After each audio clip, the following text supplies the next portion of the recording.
Manusia mengalami dua fase kehidupan. Ia akan hidup di dunia di fase yang pertama, dan ia akan hidup di alam akhirat di fase yang kedua. Di dua alam ini jamaah sekalian, manusia terancam dengan berbagai macam mara bahaya yang setiap saat akan mencelakakan dirinya. Orang yang cerdas adalah orang yang berupaya untuk membuat perlindungan agar melindungi dirinya. Orang yang cerdas adalah orang yang berupaya membuat perlindungan untuk melindungi dirinya. Dia selalu membuat perisai yang kuat. Dia selalu membuat benteng yang kuat.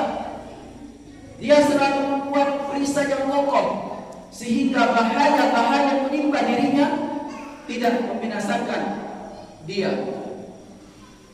Ma'asyiral muslimin, ibu-ibu, bapak-bapak, dan adik-adik yang saya hormati dan saya cintai,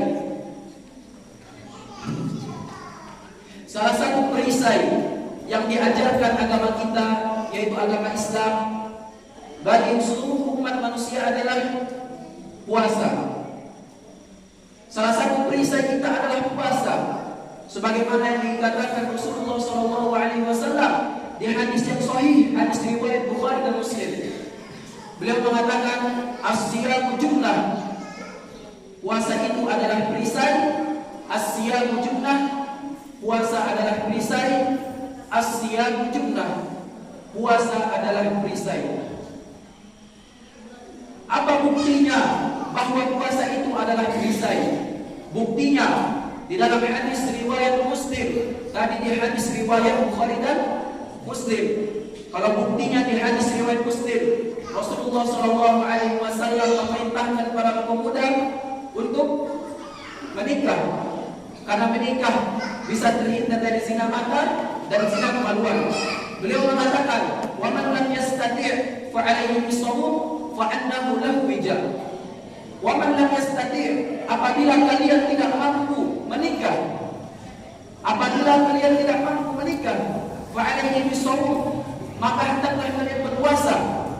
Fa annahu lahu wija, karena puasa itu adalah perisai. Ketika kita ada gejolak syahwat di dalam diri kita, sehingga kita ingin bermaksiat, puasa ini yang menjadi perisai. Ketika kita ingin memandang atau lawan jenis yang terbuka auratnya, puasa ini yang mengingatkan kita. Ketika kita ingin berkata kotor, puasa ini yang menjadi benteng kita atau perisai kita yang kuat. Makanya jemaah sekalian, ini adalah perisai kita di dunia atau di akhirat, adik-adik. Perisai kita di dunia.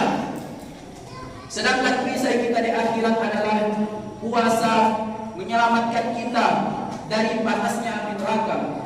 Puasa akan menyelamatkan kita dari api neraka. Kita, saya, dan umumnya jamaah sekalian, kita tidak akan mampu hidup di neraka walau hanya satu hari. Jangankan di neraka jamaah sekalian, di dunia saja. Coba bakar tangan kita. Kalau ada yang bawa korek api, coba bakar tangan kita atau jari kita. Apakah kita bertahan selama 30 detik? Wallahi kita tidak akan mampu. Itu baru api yang ada di dunia. Bagaimana dengan api yang ada di akhirat jemaah sekalian? Ma'asyiral muslimin wa zumratal mu'minin rahimakumullah. Dalil bahwasanya puasa itu adalah perisai, adalah menyelamatkan kita dari api neraka adalah di dalam hadis riwayat Ahmad. Hadis ini dihasankan oleh Al-Imam Al-Munziri. Rasulullah SAW mengatakan, as-siyam junnah, puasa itu adalah perisai, yastajidnu bihal 'abdu minan nar. As-siyam junnah, yastajidnu bihal 'abdu minan nar. Perisai itu akan menyelamatkan kita dari api neraka. Perisai itu akan menyelamatkan kita dari api neraka. Ini perisai di mana? Di dunia atau di akhirat? Ini perisai yang di akhirat. Perisai yang pertama adalah puasa menyelamatkan kita dari gejolak syahwat. Dan perisai kedua adalah puasa menyelamatkan kita dari panasnya api neraka atau siksa neraka. Mari kita berdoa di Ramadan ini agar kita terhindar dari namanya api neraka. Allahumma inna nas'aluka al-jannah wa a'udzu bika minan nar. Allahumma inna nas'aluka al-jannah wa a'udzu bika minan nar. Allahumma inna nas'aluka al-jannah wa a'udzu bika minan nar. Jemaah sekalian yang dirahmati oleh Allah Subhanahu wa taala, hal seperti ini yang harusnya kita ketahui adik-adik sekalian. Karena kalau orang-orang yang berpuasa mengetahui tentang aktivitas puasa itu bermanfaat, maka dia akan semangat mengerjakan puasa. Apabila orang-orang tahu bahwa aktivitas puasa ini menguntungkan untuk kita, mungkin kita lebih semangat lagi untuk berpuasa di bulan Ramadan ini. Banyak orang-orang yang di luar sana nih, Pak dan ibu-ibu sekalian, mereka bermalas-malasan berpuasa. Mereka puasanya karena disuruh lembaga, karena disuruh ini dan itu. Mereka bermalas-malasan berpuasa. Karena kenapa? Karena mereka tidak mengetahui tentang keutamaan puasa. Seandainya mereka mengetahui